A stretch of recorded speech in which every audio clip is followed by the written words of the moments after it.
Hello, and thank you for standing by. All lines will be on listen only to the question and answer portion. To ask your question, please press star then one on your phone. Today's conference is being recorded. If you have any objections, you may disconnect. I would like to introduce your host, Linda Aberrazy. Please begin. Thank you, and good morning for those of you joining on the East and West Coast. Thank you very much for joining for our webinar on the Export Administration Regulations webinar. I'm pleased to note that we have more than 85 people registered for today's webinar. My name is Linda Aberrazy, and I am an International Trade Specialist for the Market Communications Office for the U.S. Commercial Service at the Department of Commerce. And this webinar is being brought to you in cooperation by the U.S. Commercial Service and the Bureau of Industry and Security. And I would like to welcome all participants in the export community who are joining us from all across the United States to learn about the Export Administration regulations. In a moment, I'll turn this presentation over to Sharon Cook, who is our Export Policy Analyst for the Regulatory Policy Division for the Bureau of Industry and Security. Sharon will be available at the end of this presentation to answer your questions, and the contact information will also be provided at the end of the presentation. Now, for those of you who just joined, you can still log into the webinar by entering the URL website and passcode per instructions that were sent to you by email. And we do have some housekeeping details to make sure everyone gets the most benefit from today's webinar. You will be able to hear this presentation via your telephone and view it simultaneously via your computer. So if you're not hooked up through both, please take a moment to do this. And if you're experiencing any technical difficulties, please press *0. We will be taking written and voice questions. To ask a written question, we invite you to type in the questions on your screen as they occur to you during this presentation. There is an icon on the upper left-hand side of your screen with the words Q&A, where you can click and type in your questions anytime during this presentation. We will compile the questions and present as many as time allows. Type questions which are not answered during the webinar due to some time constraints, we will get back to you via a personal email. Now, to ask a voice question, please press *1 and the operator assists you with your questions. In addition, if you'd like a copy of the PowerPoint presentation slides from this webinar, there's an icon on the upper right-hand side of your computer. The icon looks like 3 sheets of paper overlapping one another. If you place your mouse's cursor over the icon, you can download the PowerPoint presentation slides to your desktop or to another folder. In addition, all listeners will be provided with any individual follow-up counseling, expert assistance, or market research if needed after this webinar. Now, for those of you who just joined us and logged in, you can still join in our Internet conference.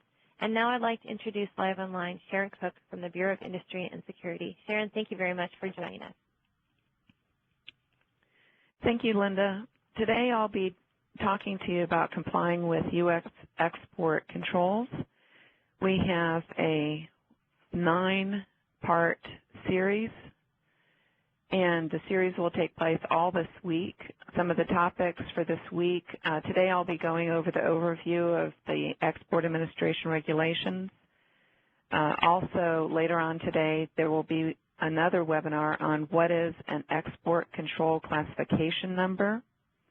Tomorrow, there will be 2 webinars, or actually 1 webinar on how to classify my item. And then on the 26th, there'll be 2 webinars, one on general prohibitions and end user controls. And then in the afternoon, one on license exceptions. I'll be returning to give you that one.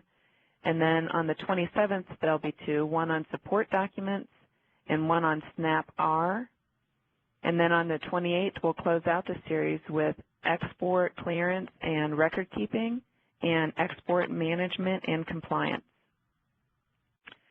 We're doing this series to provide an overview of BIS and its role in the U.S. export control system, to show how to navigate and use the Export Administration regulations, and to establish some points of contact so you'll know where to send your questions or call in for answers. The topics of discussion will be what the regulations cover, determining your export control classification number, determining your license requirements, regulatory requirements based on the item and country of ultimate destination, other regulatory requirements, license exceptions, applying for an export license, the license application process, export clearance requirements, and role of export enforcement and managing compliance.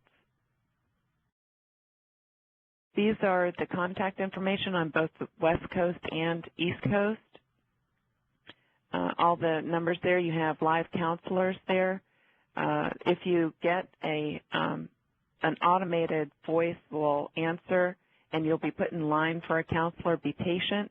Many calls come into this line, and once you get through, a counselor will be able to help you with your questions about export administration regulations and also status of your license applications or other things that are in process with the Bureau of Industry and Security.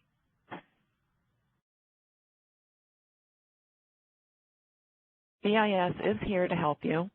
We have outreach activities like this webinar. We also have online modules on our website. We also have seminars across the United States, and we have email, which you can reach us through via the website. We have our counselors, like I said, that can be reached via the phone and also via email. We do commodity classifications for free. All you have to do is turn in your commodity classification request through the SNAP bar, and you can write in for an advisory opinion on things that are more complex, or if you don't understand the export administration regulations on some topic, you can write in and get some advice about how to interpret something or advice about whether you need a license determinations, or how to apply a license exception, things of this nature. Also, our Office of Export Services also provides guidance on how to comply with our regulations, how to set up compliance systems, and you can call in to our compliance division and they can assist you with that.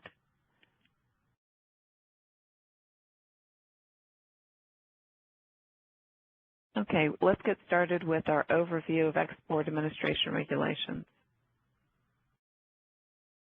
I'm going to talk to you about an introduction to export controls, as well as important terms of the EAR and what is subject to the EAR. BIS has a mission statement, and it is to advance U.S. national security, foreign policy, and economic objectives by ensuring an effective export control and treaty compliance system and promoting continued U.S. strategic technology leadership. How do we control exports? Well, the people of the United States, through Congress, has authorized us through the Export Administration Act to control exports for the national security and foreign policy interests of the United States. This Export Administration Act is currently lapsed, and therefore the President of the United States authorizes us on an annual basis through the International Emergency Economic Powers Act. The BIS is responsible for implementing and enforcing these laws, which regulate the export and re-export of most commercial items. Why do we control exports? Well, for the national security of the United States and the world. We also uphold our foreign policy interests through this. We have anti-terrorism controls, crime controls, regional stability, non-proliferation, nuclear weapons, chemical, biological weapons, and missiles.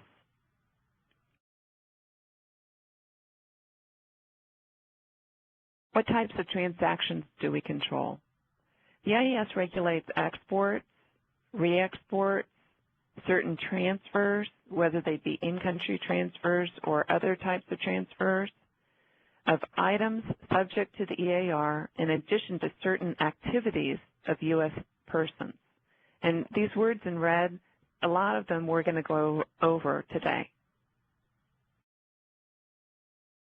The Export Administration Regulations, which they are in existence to implement the Export Administration Act. They apply to dual use and commercial items, which I will go over, and they have a broad jurisdiction but narrow license requirements.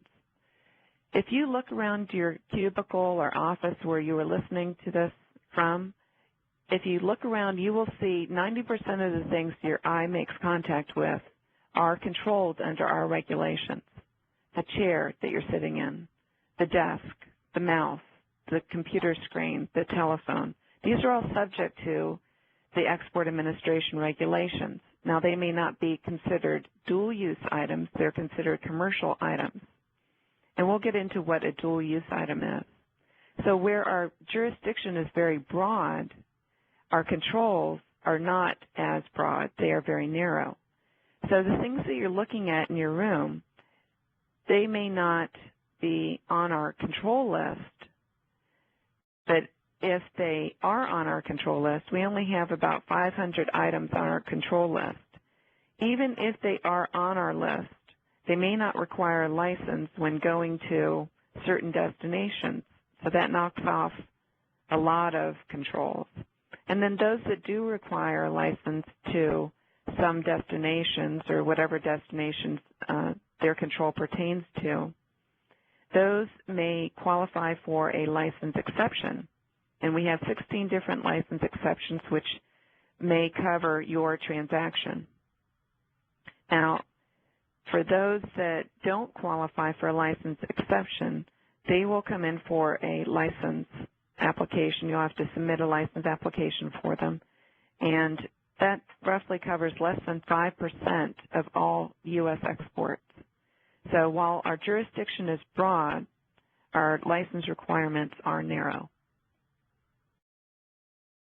What is a dual-use item? Dual-use items have both a commercial and military or proliferation application. Think of like a very high-end computer. That can be used for calculations for the military, or it can be used for calculations for science. And so it's a dual-use item. There are things like lasers or sensors or production equipment for semiconductors that can be used for both commercial and military, and this would be considered a dual-use item. This term is often used informally to describe items that are subject to the EAR. There are other agencies within the U.S. government that control exports. The U.S. Department of State, Directorate of Defense Trade Controls, handles military exports. U.S. Department of Treasury, the Office of Foreign Assets Control, they handle sanctions and embargoes. U.S. Department of Energy controls energy exports. The Nuclear Regulatory Commission handles nuclear power. The U.S. Department of Commerce Patent and Trademark Office, they handle technology that is associated with patents. U.S. Department of Interior, they handle things that are like fish and animals and different things like that. The Food and Drug Administration handles food and drugs, of course, controlled substances. The U.S. Department of Commerce, Bureau of the Census, handles the trade statistics, and they do this through the Automated Export System or Shipper's Export Declaration. You might have heard of these terms. The U.S. Department of Homeland Security, Border and Transportation Security, they enforce all of the export rules of all these departments. Where can you find the Export Administration regulations? You can find them in the Code of Federal Regulations. This is the official Export Administration regulations. You'll find them in 15 CFR 730 through 774. You can also find them online through our website. If you go onto our website, and I'll show you just a minute how you can get to our Export Administration regulations through the website. You can also order a hard copy of our Export Administration regulations through the government printing office. You can either order the small book, which is easy to travel with, which is the Code of Federal Regulations through the government printing office, or you can get the big 5-pounder, 1,500 pages which is in easy-to-read format, and adds extra things that the CFR does not have, like an index to the Commerce Control List, an index to the Export Administration Regulations, additional sections like the legal authorities, things like that. You can also get to the most accurate online version of the Export Administration Regulations through the eCFR. If you Google eCFR, it will bring you to the ecfr.gpoaccess.gov website. And at this website, you can get to the most up-to-date Code of Federal Regulations, which is up-to-date as we publish changes to the regulations. You can also order the Export Administration Regulations through our sister agency, the National Technical Information Service. Their number is 1-800-363-2068. And the version that they sell is the exact same version that the Government Printing Office sells. Okay, this is what our website looks like. And on the left-hand side, you can see the Export Administration Regulations. And if you were to click on that, you would come to this screen. This screen has all of the files of our Export Administration Regulations. It has what you would find in the big book that you would publish, the big 1,500-page book. You can see it has things like helpful hints to exporters, the table of contents, the alphabetic index to the EAR, the org chart, directories. All these like first 10 files that you see are not found in the Code of Federal Regulations. And so if you'd like these files, you can either come here and print them off, or you can just order the big book, and it all comes together nicely printed with holes so you can push it into a binder. It comes with spines and a cover so you can put it on your bookshelf. I want to direct your attention to the top, to the navigation screen or navigation buttons. There you'll see also in the middle the Federal Register navigation button. That is where you can find Federal Registers that have affected the Export Administration Regulations since 1996. So if you're doing some historic background analysis, you know, you paralegals out there, this is the button that you need to go to find out when did we do what into the Export Administration Regulations. Like when did we implement license exception APP? When did we change from BXA to BIS? You know, different things like that. You can do all that research from that Federal Register page. Also, you'll see next to that a subscribe to the EAR loose leaf button. There you can subscribe and pay for a subscription to the big book right online.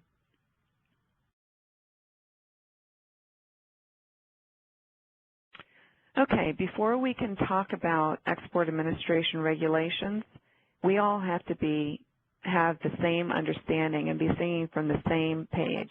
And so we're going to go over a few terms that are used over and over when you talk about Export Administration Regulations. What is an export? An export is a shipment or transmission of items out of the United States.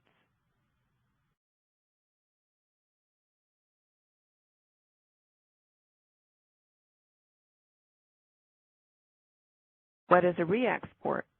A re-export is a shipment or transmission of items subject to the EAR from one foreign country to another foreign country. Now, a transmission can happen via email, fax, downloads, direct conversations. So it's not just putting it in a box and shipping it out the door.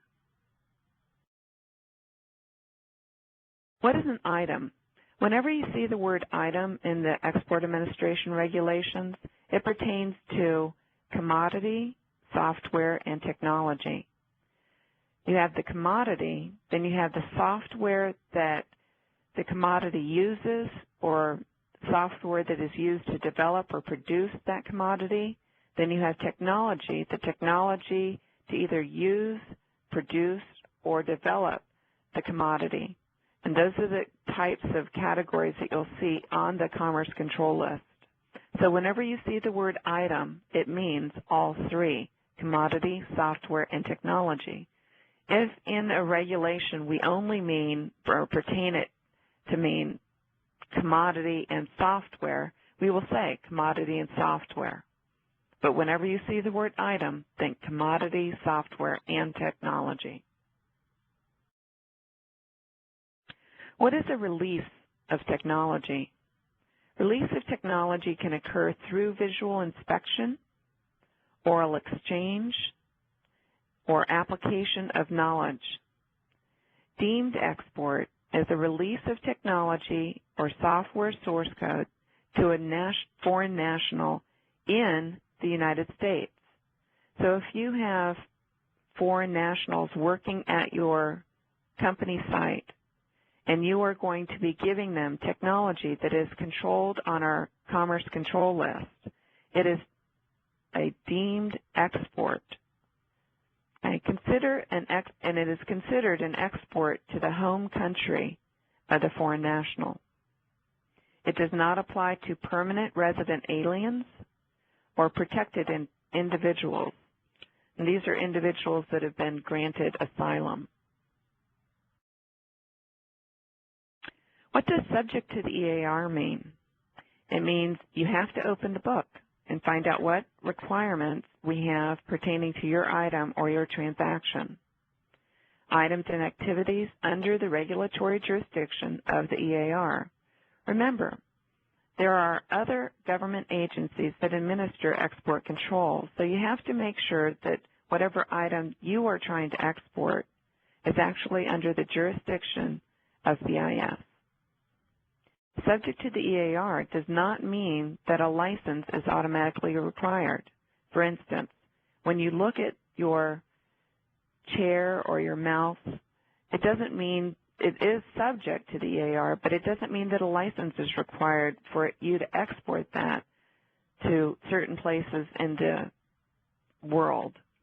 For instance, if you were going to send a chair to the United Kingdom, while it would be subject, it would not be listed on our Commerce Control List and would not require a license to the United Kingdom in most cases. There are some entities that cannot receive exports of goods, even if it were a chair or a pencil. And we have those lists on our website.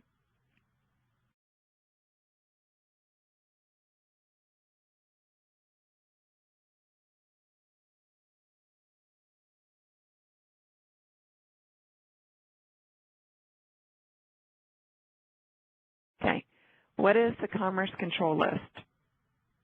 The list of items subject to BIS licensing authority. It has about 500 items on it. It's used to determine export control classification numbers. When I say 500 items, I mean there are 500 export control classification numbers. And under these numbers, you'll find descriptions of goods or technology or software and the parameters that make them controlled. They're used to determine license requirements. What is an export control classification number? It's an alphanumeric code used in the Commerce Control List to classify items for determination of export licensing requirements. It consists of a set of digits and a letter. And there's an example, 3A001.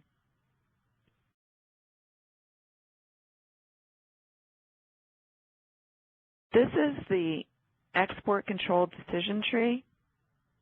Over this week, during these 9 webinars, you will go through each of these blocks, and we will take you through these. Today, I'm going to be going over the first diamond at the top, subject to the EAR. You'll notice the ovals on the screen. These are your exit points.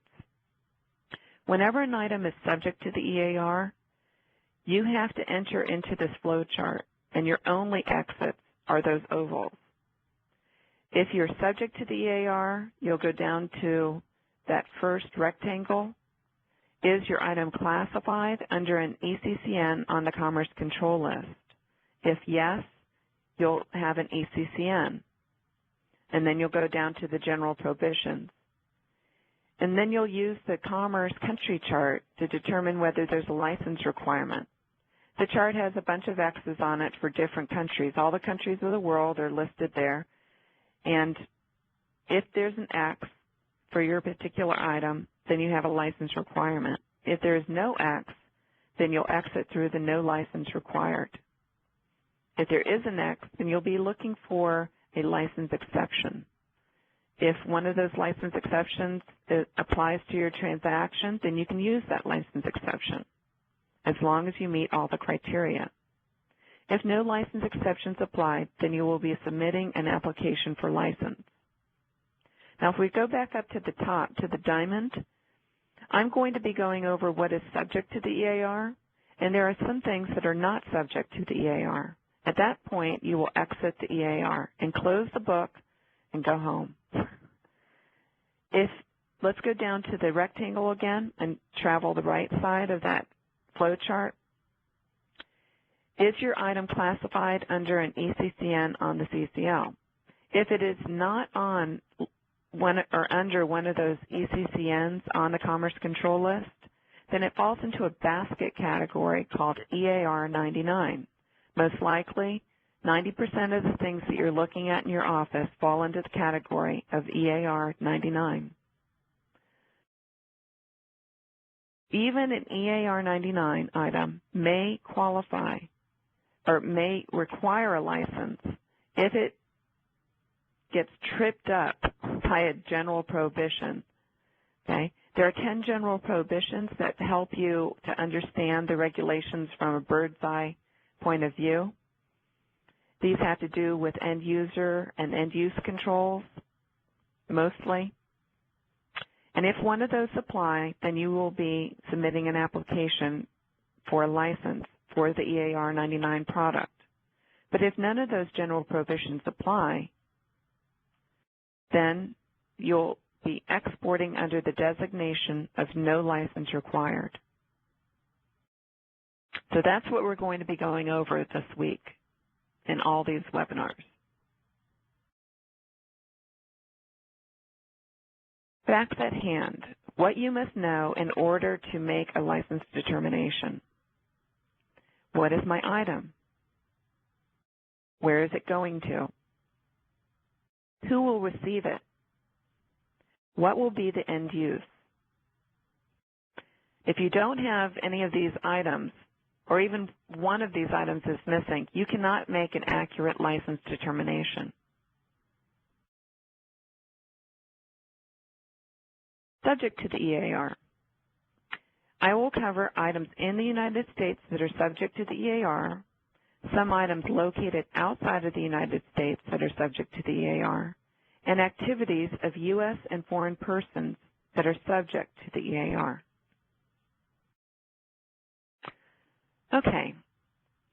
All items in the United States are subject to the EAR, except publicly available technology and software, excluding encryption, items subject to exclusive jurisdiction of another federal department or agency.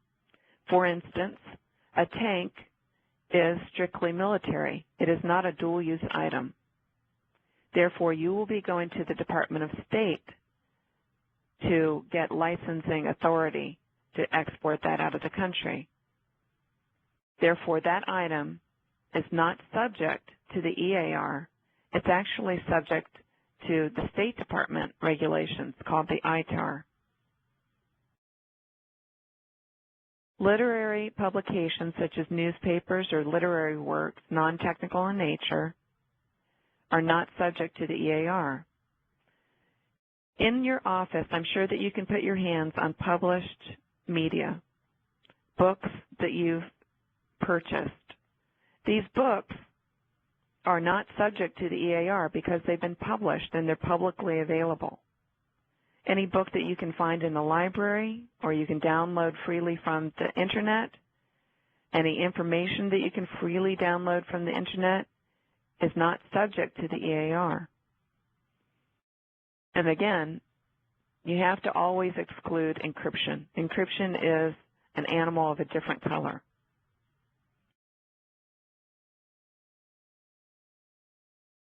The first category that I said was not subject to the EAR was publicly available.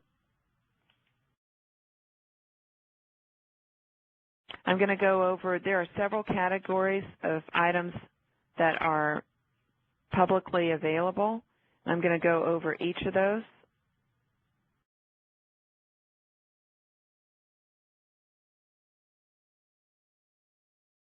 Published information.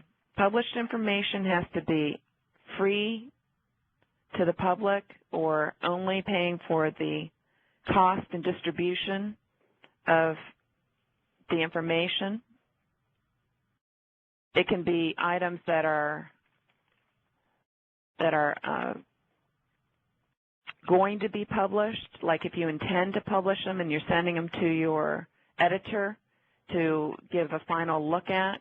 If you intend to publish it and you're sending it out of the country to the publisher, then those items, that publication, because of your intent to publish, is considered already published and therefore it's publicly available.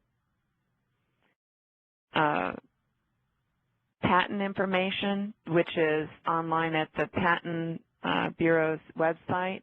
Once they have approved a patent, they post those online. Any information that the Patent Office publishes onto their website, that is publicly available. Fundamental research. This is basic and applied research in science and engineering where the resulting information is ordinarily published and shared broadly within the scientific community. This would not pertain to proprietary research or industrial development or production research where the results will be restricted for proprietary reasons or specific national security reasons. Educational information. This is information that is provided in classrooms by higher learning institutes. It's on their catalog courses. It can also be online courses as long as it's on their catalog. All the information given at a higher learning institute, as long as it's on their catalog, it's open to the public, it is publicly available and not subject to the EAR. All right. One other item under published information and software. Any information that is given at a seminar that is open to the public, it doesn't have to be free, but it does have to be open to anyone that wants to attend. And that information is also published, considered published information, and is publicly available and not subject to the EAR. Subject to the EAR. Some items outside the United States are subject to the EAR. Those would be U.S. origin items wherever located. And that would exclude those items that I just previously talked about on the previous slide. U.S. origin means made in the United States. So U.S. origin items wherever they're located. Certain foreign-made items are subject to the EAR. If the value of U.S. content exceeds a certain percentage within the foreign item, then we put our arms around it and make it subject to the EAR because it has such a high content of U.S. goods. The percentage when you're sending that foreign item to an embargoed country or terrorist country is 10%. That's 10% of the value of the U.S. content when you look at it against the value of the foreign-made product. It's 10% for embargoed or terrorist countries. It is 25% for all other countries. Then you have the foreign product that is a direct product of U.S. technology or software. Now, listen carefully because this is a complex issue or a complex thing to wrap your mind around. The U.S. technology that is exported, let's just take Germany. I'm exporting U.S. technology that is controlled for national security reasons to Germany. My German producer over there is going to make a foreign product out of that technology. The foreign product that is made has to be controlled for national security reasons to be subject to the EAR. There's 3 criteria. The U.S. technology has to be controlled for national security.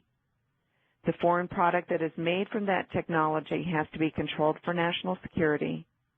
And the foreign product has to be re-exported to a country of national security concern.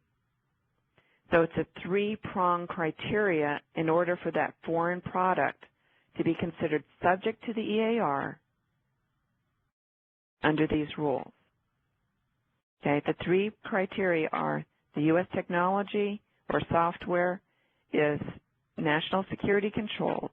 The foreign product item is national security controlled. It is destined for a country of national security concern. If all 3 of those criteria are met, then the foreign item is subject to the EAR. That is called the direct product rule.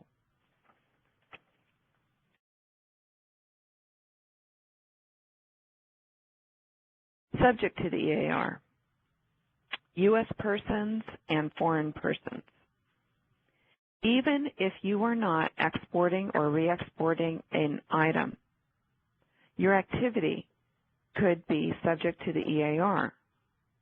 If you are supporting or helping some foreign country to build weapons of mass destruction like nuclear, missile, chem-bio weapons, that activity is prohibited by the Export Administration Regulations, and that activity would require a license for you to join in on. The activities of U.S. or foreign persons prohibited by any order issued under the Export Administration Regulations. This would be like we have what is called a denied persons list. These are people that have violated the Export Administration Regulations. We issue orders saying that their export privileges have been revoked or removed. Any U.S. or foreign person is prohibited to export to these people under our Export Administration Regulations. If you export to them or use them for forwarding or other export activities which are prohibited by the standard denial order, then that activity that you have involved yourself in with a denied person is subject to the EAR.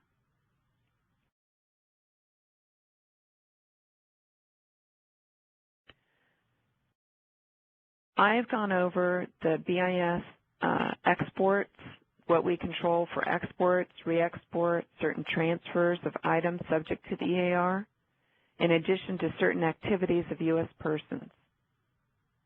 Just reading that sentence, you already have, now you know what you've gained from listening in. You know what that sentence actually means. You know what exports, re-exports means. You know what items means, what is subject to the EAR.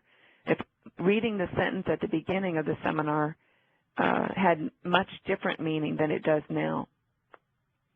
Important terms. We've gone over items, exports, re-exports, the Commerce Control List, the ECCNs, the Export Control Classification Number. First order of business is to determine whether or not your transaction is subject to the EAR. And now you know how to make that determination. Okay, we're going to open up the lines for questions. Thank you. If you would like to ask your question, please press star then 1 on your phone. You will be announced prior to asking your question. To withdraw your question, press star 2. Again, press star then 1 on your phone for your question, and ensure your mute button is turned off to record your name. One moment, please.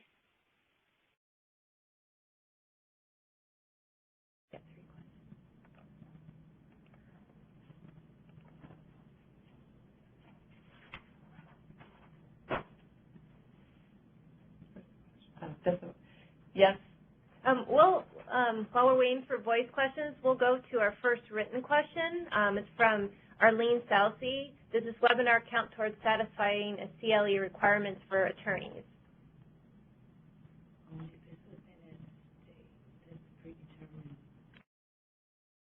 Sorry? Well, whether or not it's CLE credit would be depending on that particular city and state, and they would have to go through and find out if they accept CLE credits, and then they would let us know, and we would provide the forms that they need, but it's their responsibility to turn them in. Okay. To get the credit. I hope everyone could hear that. So it's, can you repeat that, Angela? It's their responsibility for...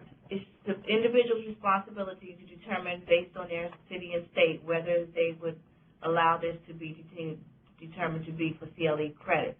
If it is, you can notify the Exporter Counseling Office. We will send you the required documentation, but it's your responsibility to turn it in to receive the credit.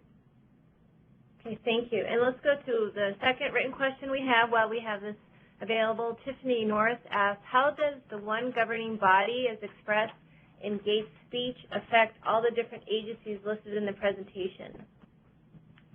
That has yet to be determined, how the one government body exports. They have not yet determined what they mean by one government body. Like, for instance, the Nuclear Regulatory Commission will most certainly not be in that one government body. They operate on their own. But what's being considered, I believe, is the State Department, who controls military, and Commerce Department, which deals with dual use and commercial, and that'll bring the whole list together. And so definitely State Department's Directorate of Trade Control, and then the Bureau of Industry and Security. But beyond that, I'm not sure that who else would be involved. Okay, thank you. I guess we'll now go to open the lines again for voice questions. If you have a voice question, please press star 1. Thank you. Steve Black, you may ask your question.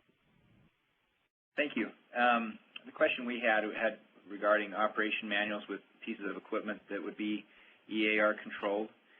Sometimes they're used for marketing purposes, and sometimes they're used for other things. We just need to know if they would be export controlled on the Internet. Okay. Are the operating manuals that you're talking about available online? Yes, they are. Okay. If they're available online, then they're published information. Do you restrict anybody from downloading them? No. Okay. As long as you don't restrict anybody and you give them basically for free or just the distribution cost, or the cost of keeping it online, sure, then they would be considered publicly available, and they would fall outside the scope of the Export Administration regulations. Okay. Thank you. You're welcome. There are no further questions at this time. Okay, well, we'll go on to some of our written questions. Next question I have here is from Fernando Almada. Can you explain what exactly is encrypted? Okay. There's a definition in Part 772 for encryption items. It reads, the phrase encryption items includes all encryption commodities, software, technology that contain encryption features and are subject to the EAR. This does not include encryption items specifically designed, developed, configured, adapted, or modified for military applications, including command, control, and intelligence applications, which are controlled by the Department of State on the U.S. munitions list. Okay, great. And what booklet is that from? Is that the That's the Code of Federal Regulations. Code of Federal Regulations, and that is online, I do believe, yes. at www.bis.doc.gov under what tab? Our Export Administration Regulations are available online under the Export Administration Regulations tab on the left side of our BIS website. Okay, thank you. Next question I have here is from Ignacio Reyes. How is an item determined to be dual use? Is there a list, or is it determined on a case-by-case basis? The items that we control are found on the Commerce Control List, which is in Supplement Number 1 to Part 774. And those items are dual use, all of them are dual use items. And how we come up with this list, the U.S. is part of multilateral regimes. The regime that controls or determines national security items is called the Wassenaar Arrangement. They meet several times during the year and make a decision as to what is considered a national security item. And at the end of the year in December, they make that final decision about the revisions to their list. Then the U.S. and all 40 countries that belong to the Wassenaar Arrangement go to their countries and implement that list into their export controls. That's how the United States and the Bureau of Industry and Security gets all the national security controlled items that are listed on the Commerce Control List. That's just national security. We also have other regimes for nuclear, which would be the Nuclear Suppliers Group, the Missile Technology Control Regime for missiles. For chemicals, we have the Australia Group. And these are all multilateral regimes where many countries come together and decide what should be controlled for those particular areas. And when we group together with many countries, that's how we can make global export controls work. If the United States were doing it by itself, it could never be done. Thank you very much. Next, our last question that we have in the written portion of our Q&A session is from Brendan Connell. I am invited to bid, his question is, he is invited to bid on a plant in Abu Dhabi with the contractor is in Japan, and he noticed on their website that they have requirements that violate the boycott regulations. I'm not quite sure what your question is, Brendan, but if you'd like to voice it, please press star 1, and then Sharon can help answer that first part of your statement in the written Q&A. Well, while we're waiting for her to voice her question, we do have, under our Export Administration Regulations, restrictions on trade practices or boycotts. Those are found in Part 760 of our Export Administration Regulations. You as a U.S. citizen or U.S. company are not or are prohibited from doing business with companies that have boycotts. And so, therefore, if you run across something like that, like this Brendan Connell did, I would advise her to call our anti-boycott office. It's at 202-482-2381. Okay, and once again, if you have a voice question, please press star 1 on your telephone. There is a question on the phone from Brendan Connell. I think you already answered it. Okay, great. I'm glad we were able to help you. No further questions over the phone. Okay. We started a little late, so we'll still continue on. We have an extra 5 minutes here, and we'll continue with written questions. Danielle Zazina, question, may I share this PowerPoint as part of our local training program within my company? Now, I know we have offered PowerPoint presentations for this webinar, but I'm going to refer this to Angela Robinson to see if that's a problem for their purposes for training. It's okay to have the PowerPoints from the webinar, but I don't know about using it for your own training program. So, Angela? Well, the material can be used for distribution within your company as long as the material is not changed. So if you contact the Exporter Counseling Division, we will be more than happy to send you a PDF version of these particular slides so that you can use for distribution and for training within your company. Okay, great. Thank you, Angela. Next question is from Andrew Olernick. For Chinese customers or considered dual use, what is the time frame from the Bureau of Industry and Security for having them approved as dual use? All right. People aren't considered dual use. Items are. And so these Chinese customers, maybe she means dual nationals, perhaps, or he means dual nationals for the purpose for deemed exports. Dual nationals for deemed exports, how we handle that is their latest residency. So if a person was born in China, they're Chinese, they moved to the United Kingdom, they've lived there for however long, that's where they have their permanent residence, they are considered a UK citizen. And so exports to them within the United States are considered exports to the UK under our regulations. Now, it's quite different under the State Department regulations, so you'll have to be careful about that. Okay, thank you, Sharon. Next question is from Don Bala.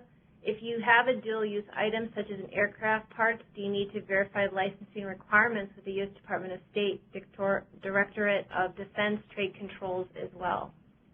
If you're unsure about the jurisdiction of your item, whether it falls with State Department as being military or with the Department of Commerce, then you can turn in a commodity jurisdiction request, it's free, to the Department of State, and they will tell you, yes, this falls with the Department of State, or no, this falls under the Department of Commerce. And so that's one way to address that question. Okay, thank you. And our last question that I have in the written portion is from Beverly Yoakum. We sell completed manufactured mail processing machines. Some of the units contain PCs and monitors programmed specifically for that product processing. Would we have to break these out separately for the EECCN or EAR determination? Usually when we classify a product, we include all the equipment that is attached to it. And so if you were to turn that into the Department of Commerce with a commodity classification request, you would list the processing machine and all the computer and whatever's attached to it as one system. Okay, great. And I'm going to take this moment to go back to our operator to open the lines again for one last time for any voice questions that anyone might have. Again, for your question, press star then 1 on your phone. One moment. And in the meantime, while we're waiting for that, Sharon, is there any contact phone number or email or place where they can contact you if they have any further questions, or should they refer to the BIS website? Well, if they have any questions about export administration regulations, they should call our trained export counselors at 202-482-4811. And if there are any more in-depth questions that our counselors cannot handle, they will refer them up to our regulatory policy division. If you have questions that are interpretive in a gray area, you can also email our regulatory policy division directly from the website. There is an email contact for our counselors and then one for advisory opinions on our website. And that's how you can contact the export policy analyst in my office through that email. Okay, thank you. Okay, we're ready for a couple more questions. Nadine Brock, you may ask your question. Good morning. If we have a product that's sent to a foreign country and then it's modified and the product is then exported to a controlled country, do I have to meet all 3 criteria that's listed or just one? Okay, if you've sent, all right, let me see if I understand your question. You've sent a U.S. origin product to a foreign country and they've modified it. Yes. And then they exported it. And then they exported it. Well, modifying is quite different than incorporating the U.S. origin product into their foreign product. For the direct product rule that I was talking about, it's more of an incorporation. It's not a modification. Okay. So if they've modified it, it probably does pretty much the same as what it did when it left the United States. And so it would still probably be classified as the same type of item, but want to be careful. If it was controlled for export, you're going to want to look at all the parameters under that ECCN to see what has changed. Okay. See, whether it's still controlled under that ECCN or if they've enhanced it, it may be controlled at a higher level. Okay. Thank you. You're welcome. No further questions over the phone. Okay, well then that concludes our webinar for today. I would like to thank all of our participants for joining us today for this webinar on export administration regulations. I'd also like to let everyone know that if they have any other questions, please refer also to the Bureau of Industry and Security's website at www.bis.doc.gov. A special thank you to Sharon Cook and Angela Robinson for their participation expertise for this webinar.